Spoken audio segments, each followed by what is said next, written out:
elder statesman and northern leader, Professor Ango Abdulahi is sad about the Nigeria condition.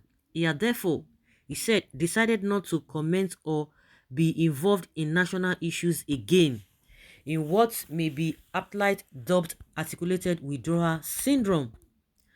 On this very bright Monday morning after a long-drawn hiatus, getting him into conversation on the Nigeria project was a sifting task, great task at that.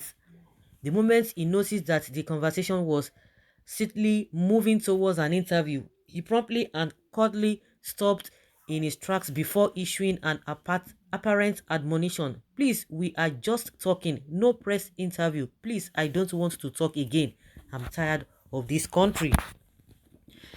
The prodding and cajoling began amidst bad-word remarks, jokes, and interlocutions for almost 20 minutes before he gradually began to talk.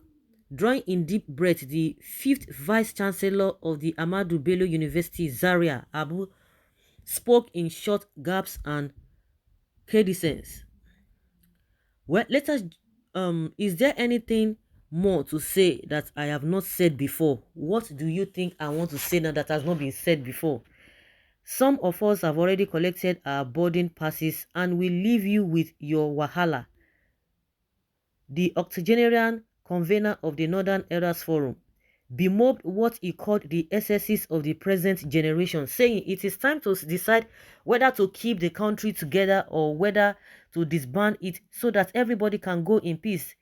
In pangs of regret, he said the founding father must be shifting uneasily in their graves at what the nation has turned to.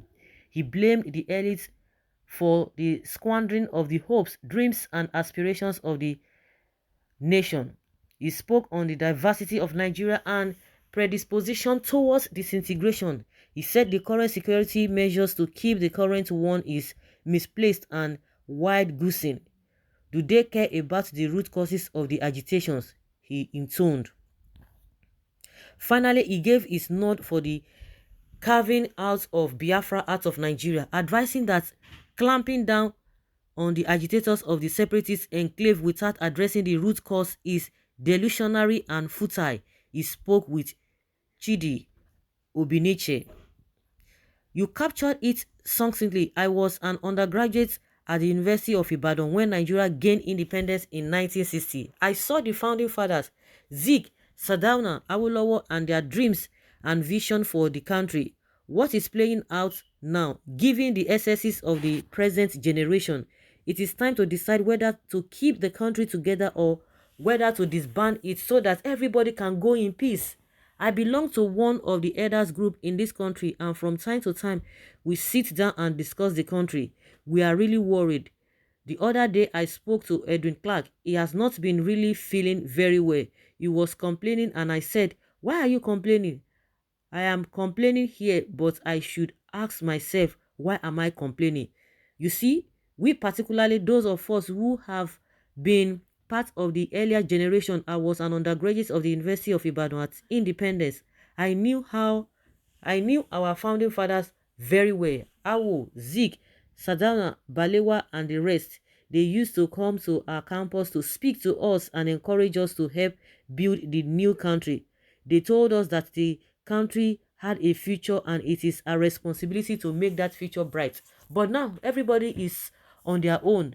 In their time, they work together. When you are talking about religion, tribe, and where people come from, we are very diverse country. There are different religions and tribes, and it requires careful and intelligent management. And so we cannot wake up one morning and start assuming that we are not what we are not. Okay, me as a Fulani man, I cannot wake up one morning and start speaking Igbo and be an Igbo man fully. It is not possible. The same thing goes to an Igbo man. He cannot wake up one morning and be a Kanuri man. It is not possible. What he says is that in spite of all these differences, generations should sit down first of all and understand that they have differences. If they have these differences and understand the differences, then they should be able to work together. This is what gave us the first republic. They had differences and they understood their differences and worked together for us to get independence and the successful post-independence 6 years. It is really very unfortunate. Some of us have already collected our boarding passes and we leave you with your wahala. And he laughed. My boarding pass, the problem are numerous. We are trying in our own way to do what we have to do, but nothing much has been achieved. It is for the elites to be responsible once more. The crisis in Nigeria have to do with the elite. They are irresponsible. It is not the ordinary Nigerians that have created the problems for us. It is the elite.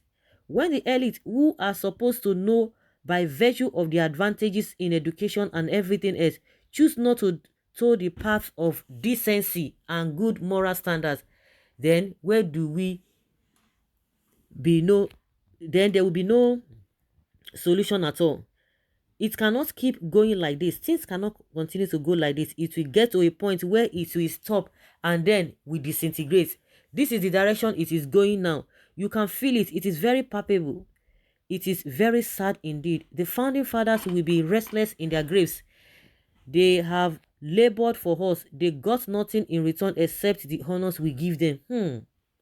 We keep honoring them because of what they did, but there is nobody who is going to honor our generation because we have done nothing. We are quarreling among ourselves because of our self-interest. This is where people misunderstand this term security. Security for what? Is it done physically? Are they looking at the causes of the agitation? Yes, because there's an ongoing security onslaught, especially in the southeast, to clamp down on agitation for a separatist state of Biafra. And he said, this is where people misunderstand this term security. Security for what? Is it done physically? Are they looking at the causes of the agitation? Are they interested in the root causes? When you are sick and go to the hospital, the doctor will not just give you medicine and say, take this is for you. He will ask questions. What is happening to you? How is it doing you? The questions and answers will determine the root cause of your problem. Then his prescription will be right and it will fight the problem or illness. That is not what we are doing in this case. We walk from the answer to the question. For me, I have given up. We have tried. Now listen to what I'm going to say. Some time ago, some of my friends and colleagues in class at the University of Ibadan, a particular one that was close to me in class, Professor Ngerem, he lives in Ibadan. I called him and said, Linus, what are you doing about this situation? Let us talk to these boys. He said, we are talking to them. I said, go back home and tell these boys to behave themselves. He said, Ango, you see, your culture is different from mine. You can talk to your kids, do this and do that, so and so on, and they will listen to you and do what you want them to do. If they don't do it 100%, they will do it partly. In my own case, if I go home tomorrow and it is reported that Professor Ngerem lent his voice for the boys to drop their fight, Ango, you will read my obituary the following day. Now look at this issue again. My leader, former Vice President Alex Ekweme, you know he was the leader of G34, of which I was an active member, and we were very close. When Obasanjo was going for third term, I went to him. He said, Ango, we have two people here working for Obasanjo, and if you go against them, you are a dead man. I said, who are these people? He said, they are two brothers. This was coming from a former vice president, Federal Republic of Nigeria. Then I went to Ukpo in Anambra State, the village of the First Republic Minister of Aviation, Mbazulike Amechi. I don't like the state of the road leading to the village of the elder statesman and nationalist. I saw him. He is the only surviving nationalist today. We spoke and agreed to convene a meeting of traditional rulers from the southeast and the north in Kaduna. He worked hard on it. He went to see Metama Sule before he died. You know, they were very young ministers in the First Republic, all walk out. But before we knew it, the younger people appeared and said, no, this is where and how we want to go about it. And this is where we are today. So you young people can carry on as best as you can. And when they say stop, you have to stop. But the country has to be rescued one way or the other. Oh, well, we are looking forward to that magic day.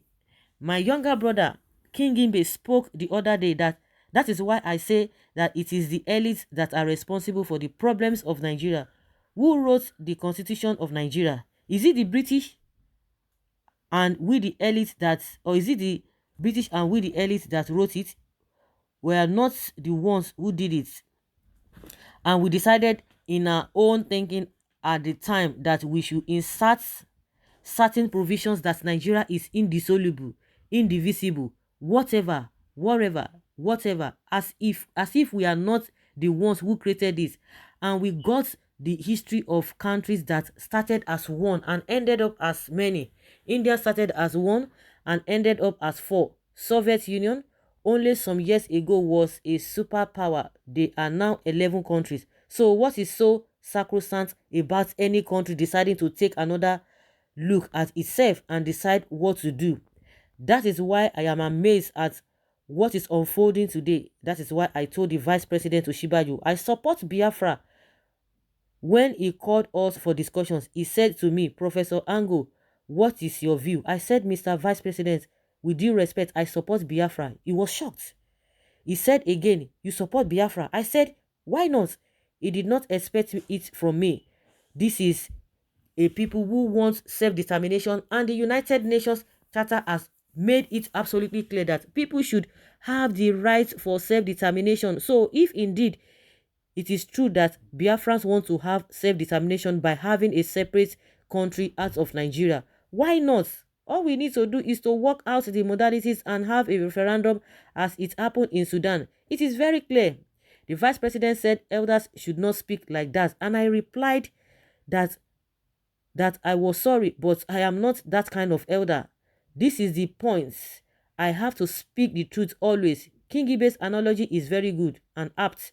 He said even in marriage, when they go to court or mosque and swear to oath and they will live together till death do us part, it doesn't last forever. If you go to court, you see them seeking divorce and the divorces are granted on good grounds. Why should we not look at it logically like this? A lot of what is happening now is for selfish reasons. That is why we have failed to really sit down and discuss our problems. You can imagine.